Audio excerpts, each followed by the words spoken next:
Estamos de volta, Lucas 21, palavras de Jesus antes da última ceia. E Jesus vai vir aqui com um discurso duro, com um discurso de alerta e, principalmente, um discurso não muito gostoso de se escutar. E o que eu peço para vocês durante essa leitura é que vocês tentem se colocar na posição de um judeu da época escutando essas coisas. Por quê? Porque tudo que está sendo dito aqui, ele é um pouco ambíguo. A gente pode tratar simplesmente pelo fato da queda de Jerusalém, que a gente vai falar aqui, mas também da segunda vinda de Cristo. Então, boa parte do que vai ser falado aqui representa para nós Jesus falando hoje também para o seu povo, tá bom? Não é apenas palavras daquela época, é uma palavra, digamos assim, atemporal que Jesus está falando aqui. Vamos começar a ler então? Versículo 1, a gente vai falar sobre a oferta da viúva. Se vocês se recordam, Jesus termina o capítulo anterior dando uma chamada nos fariseus pelo seu amor ao dinheiro, por eles dizendo inclusive que eles devoram a casa das viúvas. E Jesus vai falar aqui, então, sobre um fato que acontece no templo. Jesus olhou e viu os ricos colocando suas contribuições nas caixas de ofertas. Viu também uma viúva pobre colocar 2 pequeninas moedas de cobre e disse: Afirmo-lhe que esta viúva pobre colocou mais do que todos os outros. Todos esses deram do que lhe sobrava, mas ela, da sua pobreza, deu tudo o que possuía para viver. Aqui Jesus ele faz uma comparação com a oferta dos ricos com a oferta dessa viúva. E complementando a advertência que ele deu aos fariseus, Jesus ele mostra aqui que o real significado da oferta não é o seu valor, mas sim o seu coração. Então ele diz que essa viúva que deu pequenas moedas de cobre, que representavam centavos, foi muito maior do que os outros ricos que estavam dando ofertas, provavelmente de quantia boa, mas que para eles era o que sobrou. Era, toma aqui. E para aquela viúva não, ela deu o que ele fala aqui, que deu tudo o que possuía para viver. Ou seja, ela estava depositando toda a sua fé em Jesus. Assim como Jesus pedia que os seus discípulos seguiam nas jornadas, como lemos em outros capítulos, que não levassem economias, mas que ficassem à total dependência de Deus. Então Jesus vem exaltar essa viúva pela sua fé em Deus. Agora vamos ler aqui sobre o fim dos tempos. A gente vai quebrar isso porque ele vai até o final, sem nenhuma pausa. A gente vai quebrar em basicamente 3 etapas aqui. A primeira, a gente vai ver que se refere muito mais ao tempo de Jesus ali, sobre a queda de Jerusalém. Depois, Jesus vai fazer uma menção à segunda vinda, fazendo menção à profecia de Daniel. E depois ele dá um alerta para aquele povo.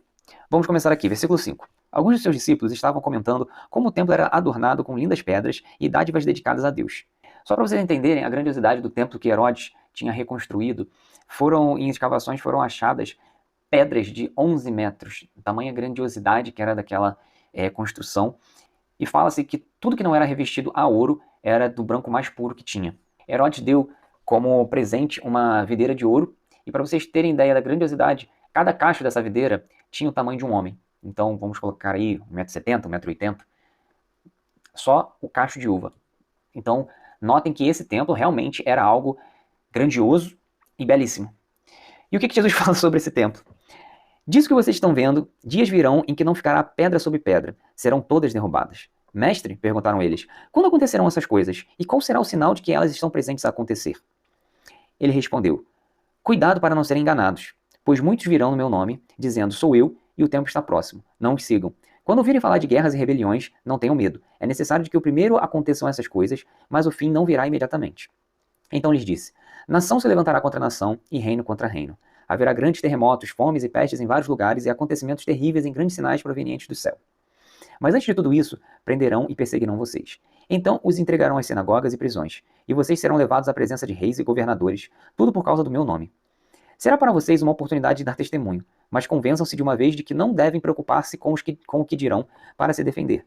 Pois eu lhes darei palavras e sabedoria a que nenhum dos seus adversários será capaz de resistir ou contradizer.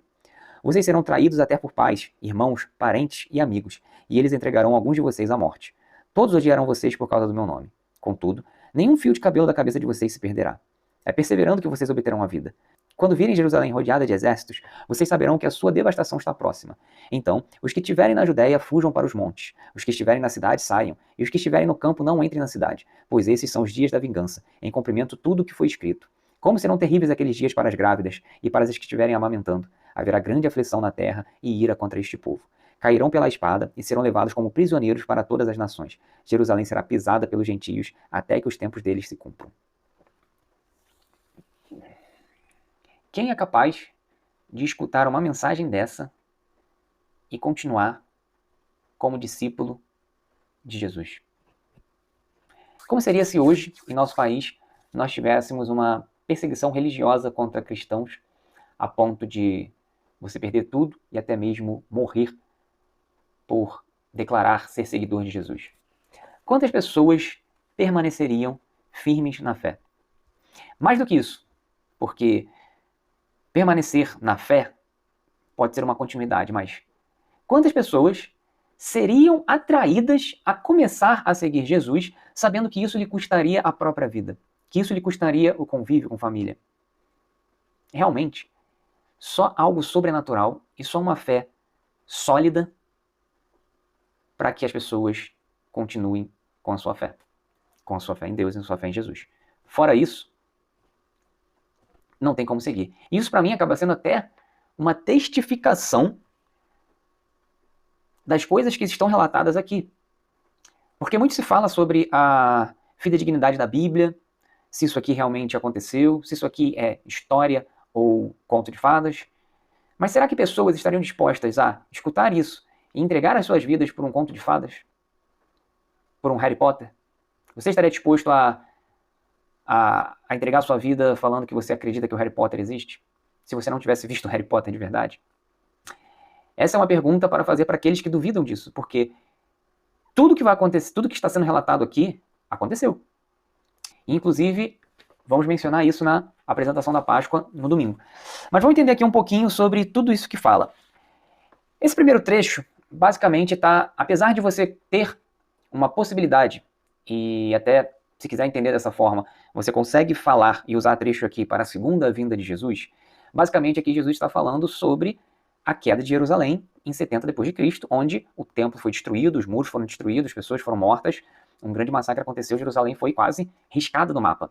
Então, para a gente entender um pouquinho das coisas que estão escritas aqui, no início eles pedem um sinal, como é que eles vão entender que isso está vendo? Então, era comum daquele povo procurar sinais nos céus para ver algum anúncio, tanto que o nascimento de Jesus foi dado através de uma estrela. Então, em uma sociedade em que você não tem internet, você não tem jornal, essas coisas, as pessoas tentavam, através dos feitos dos céus, entender coisas que poderiam estar acontecendo na natureza. Então, eles buscavam entender se os sinais viriam através de manifestações celestes ou algo do gênero, como eles conseguiriam identificar que o fim viria.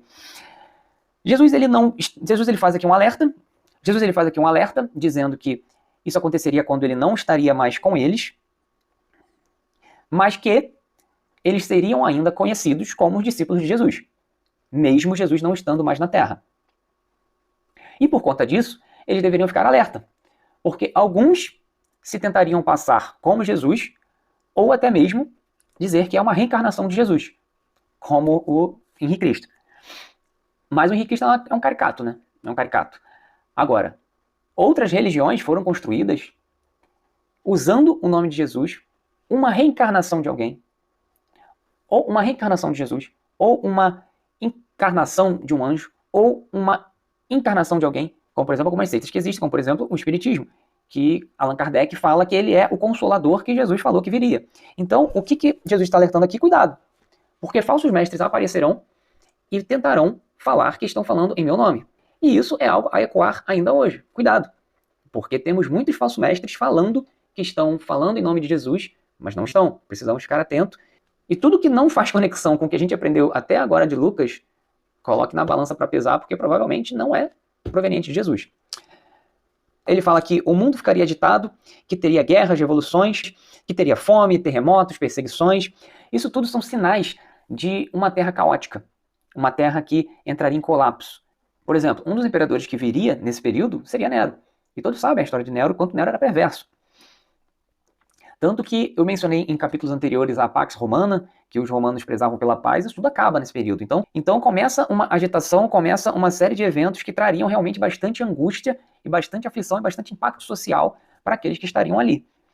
E Jesus fala o seguinte: quando vocês virem o exército na cidade, rodeando Jerusalém, que seria o exército romano, para vocês fugirem, porque, de fato, aconteceria ali um grande massacre. Jesus vai além e fala o seguinte: por vocês acreditarem em mim, versículo 16, vocês serão traídos até por pais, irmãos, parentes e amigos, e eles entregarão alguns de vocês à morte. Olha que grave. Aqui tem um mix não só de morte, mas de traição familiar. Ou seja, as pessoas que você conviveu, que te criou, os seus pais, vão entregar vocês para serem mortos por causa de mim, pela fé que vocês têm em mim. Por isso que eu falo, gente, é muito doido essas pessoas continuarem seguindo Jesus se não fosse algo sobrenatural. Então, ele vai falar aqui que a cidade seria cercada pelo exército romano e que quando eles vissem isso era para eles fugir, porque não ia sobrar pedra sobre pedra, os romanos iam acabar com a cidade, iam matar todo mundo. Mas Jesus ele dá um conforto aqui. 18. Contudo, nenhum fio do cabelo da cabeça de vocês se perderá. Lembra que a gente leu que Jesus fala que nenhum fio da cabeça cai sem que ele saiba? Jesus faz um link aqui dizendo o seguinte: aqui ele não está falando de segurança física, de que você vai morrer com seus cabelos intactos, mas sim de que Deus está no controle e Deus estaria cuidando deles, mesmo com tudo isso que está acontecendo. E que isso, nada disso seria em vão. E no final aqui ele ratifica o porquê dessas coisas estão acontecendo. Versículo 22, pois esses são os dias da vingança em cumprimento de tudo que foi escrito. Ou seja, é o dia do juízo de Deus para aquele povo que rejeitou o seu filho, que rejeitou a palavra de Deus. Olhe a consequência de não escutarmos a palavra de Deus. Jesus alertou esse povo por N vezes para se voltarem, se arrependerem e darem ouvido às suas palavras, e esse povo rejeitou. Esse vai ser o fim desse povo. Já começando a fazer um link agora com a segunda vinda, a essência é a mesma.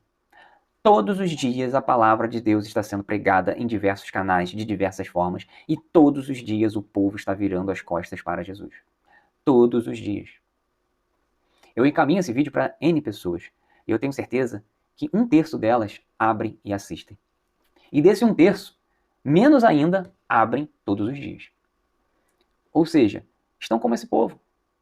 Estão virando as costas, não querem saber, não têm o menor interesse na divindade. Querem viver as suas vidas sem o menor compromisso do que Deus espera delas. Querem viver suas vidas sem ter nenhuma obrigação com nenhum Deus. Dizem que têm fé, mas são incapazes de colocar essa fé em prática. Qual é o destino? E, infelizmente, com pesar eu falo isso, estas pessoas sofrerão as mesmas coisas que aquele povo sofreu. Por quê? Deus, ele é justo. Como Deus poderia tratar desta forma um povo que rejeita seu filho e depois, anos depois, outro povo rejeitar da mesma forma e Deus passar a mão na cabeça? Cabe a nós, esse é o nosso chamado aqui na Terra, reduzir a quantidade de pessoas que vão sofrer esse juízo. E para isso nós precisamos falar da palavra de Deus. Hoje a internet, até para evangelizar, facilita. Com um botão de compartilhar no Story, compartilhar no WhatsApp, você leva a palavra para muitas pessoas. Com o botão de compartilhar, você manda a palavra do pastor, manda imagem, manda a palavra da Bíblia para 100, 200, 300 pessoas. Então vamos continuar aqui e entender um pouco que Jesus agora vai fazer mais menção à segunda vinda. Jesus vai fazer aqui um paralelo com o que Daniel profetiza em Daniel 7, onde o povo de Deus seria justificado depois de todo esse sofrimento. Versículo 25. Haverá sinais no sol, na lua e nas estrelas. Na terra as nações estarão em angústia e perplexidade com o bramido e a agitação do mar. Os homens desmaiarão de terror, apreensivos com o que estará sobrevindo ao mundo, e os poderes celestes serão abalados. Então se verá o Filho do Homem vindo numa nuvem com poder e grande glória. Quando começarem a acontecer essas coisas, levantem-se e ergam a cabeça, porque estará próxima a redenção de vocês.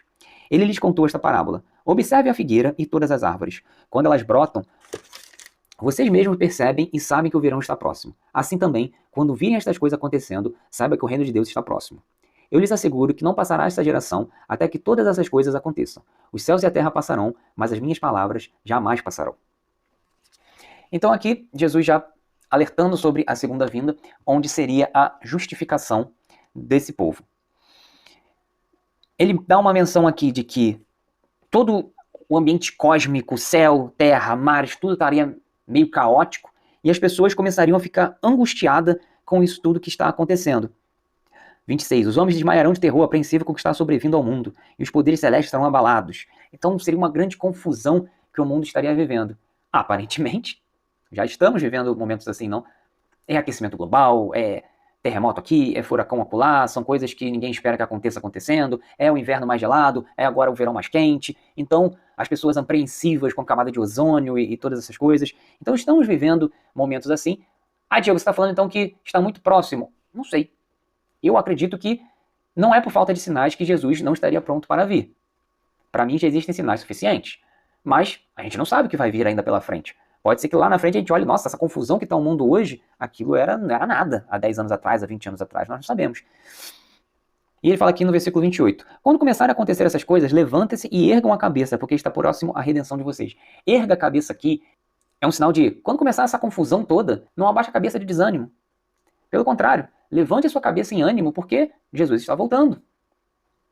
Se anime. O fim está próximo, a justificação está próxima. Acabei de perceber que parte do vídeo ficou sem áudio, então vamos regravar aqui. Jesus menciona aqui sobre a figueira e que, como eles conseguem perceber quando a figueira começa a ficar verde que chegará a primavera, ao ver todo esse cenário, eles perceberão que o reino está próximo. No 32 ele fala o seguinte, eu lhes asseguro que não passará essa geração até que todas essas coisas aconteçam. Geração aqui pode ser interpretado de duas maneiras.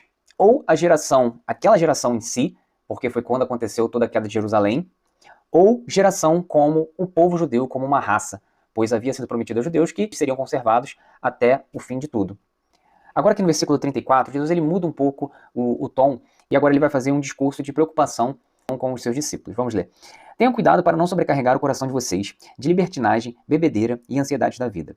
E aquele dia venha sobre vocês inesperadamente, porque ele virá sobre todos os que vivem na face de toda a terra. Estejam sempre atentos e orem para que vocês possam escapar de tudo o que está para acontecer e estar em pé diante do Filho do Homem. Jesus passava o dia ensinando no templo e ao entardecer saía para passar a noite no monte chamado das Oliveiras. Todo o povo ia de manhã cedo ouvi-lo no templo. Imagina você, um judeu, vivendo lá 50, 60 anos depois de tudo que Jesus falou aqui. Você começa a ver Paulo, Pedro, Tiago sendo mortos pelos romanos, perecendo. E Jesus não retornar. A segunda vinda não acontecer. Seria muito fácil desanimar, convenhamos. Aparentemente, o Império Romano está vencendo contra os cristãos. Pessoas e mais pessoas sendo mortas. Talvez esse Jesus não fosse realmente um Messias. Outras pessoas surgiriam falando que eles sim agora eram o Messias. Então talvez seja esse o Messias e eu me enganei. E Jesus chama essas pessoas para não desanimarem, para que elas estejam atentos e orem para poderem estar fortalecidos na fé. Esperem, estejam atentos, tenham fé e orem para não deixar a incredulidade vencer. Agora, trazendo para hoje, século 21. Você é considerado quase que um estranho por ir à igreja todo domingo. Seus amigos, eles te ridicularizam. Sua família, se não for cristã, não entende o porquê você está fazendo isso. Você trabalha segunda a sexta, às vezes sábado, e o dia que você tem descanso para sair, para fazer alguma coisa, você vai para a igreja. Ou seja, vão entender que você está desperdiçando a sua vida. O cristianismo é taxado como ultrapassado, não se encaixa mais nos padrões desse novo mundo, dessa nova era, uma era de liberdade sexual. Como vocês vão falar que o sexo é para o casamento, o sexo é para uma pessoa com sua esposa, um marido com sua esposa, uma esposa com seu marido.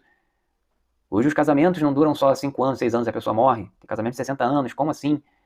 Você dizer que essa pessoa tem que ficar casada até o final, não pode separar, não se encaixa na liberdade de gênero, afinal de contas. Estamos evoluindo.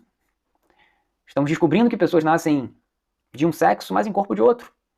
As pessoas precisam ter liberdade para ajustar o seu caminho. O cristianismo é contra o amor. Como assim? Condenar a homossexualidade? Você não quer que essas pessoas sejam felizes? Essas pessoas precisam negar os seus desejos? O cristianismo não encaixa nesse mundo. Não mais. E vem sempre aquelas... Ah, a igreja é muito certa, né? E o pastor fulano de tal? E o pastor ciclano de tal? Ah, você vai dar seu dízimo. Ah, e a Inquisição? Quantas mortes foram feitas? E as cruzadas? Quando a igreja esteve no poder, teve tanta morte. Se realmente existe Deus, por que ele deixa o mundo estar esse caos? Crianças passando fome, todas essas mazelas, pedofilia. Esse seu Jesus aí que você acredita, não vai voltar não? Você está esperando realmente? Você acredita realmente que esse Jesus vai voltar? Você acabou de ler uma Bíblia aí escrita milhares de anos atrás falando sobre a volta, até hoje não voltou. E esse para mim talvez seja o argumento mais perigoso. Eu realmente acredito que pessoas dentro da igreja, e não são poucas, não acreditam de fato que verão a volta de Jesus Cristo. Que acreditam que isso é um evento que acontecerá, talvez. Mas que não param para analisar e de fato não acreditam que isso pode acontecer hoje. Realmente não acreditam. Talvez tenham uma expectativa, pode ser, mas realmente não acreditam. Não vivem acreditando que hoje Jesus pode voltar. Então é muito fácil desanimar. Os prazeres do mundo são diversos. Tudo à sua volta conspirará para que você não continue na sua fé, para que você duvide da sua fé. E quando não é para duvidar da sua fé, como estes questionamentos que eu mencionei aqui, que muitas vezes são entoados para nós, eles vão fazer com que você não tenha tempo de exercer a sua fé. Porque hoje o mundo virou um caos. As pessoas não têm tempo para nada. Então, se a tática de fazer você duvidar da sua fé não funciona, a tática de você não ter tempo para ter fé está funcionando. Esse é o tema da nossa Páscoa. Mas a resposta de Jesus para aquele povo é tão viva e tão atual que eu gostaria que você lesse na sua Bíblia os versículos 34, 35 e 36, como se fosse Jesus falando para você. Não para aquele povo, não para uma Bíblia, mas para você. Tenham cuidado para não sobrecarregar o coração de vocês de libertinagem, bebedeira e ansiedade da vida. E aquele dia venha sobre vocês inesperadamente, porque ele virá sobre todos os que vivem na face de toda a terra. Não duvide disso. Não viva como isso não vai acontecer. Estejam sempre atentos e orem, para que vocês possam escapar de tudo o que está para acontecer e estar em pé diante do Filho do Homem. Orem para que a fé de vocês não esmoreça e quando o Filho do Homem voltar, você esteja de pé para abraçá-lo e para ir junto com eles e não curtindo os prazeres desse mundo e ficando para trás.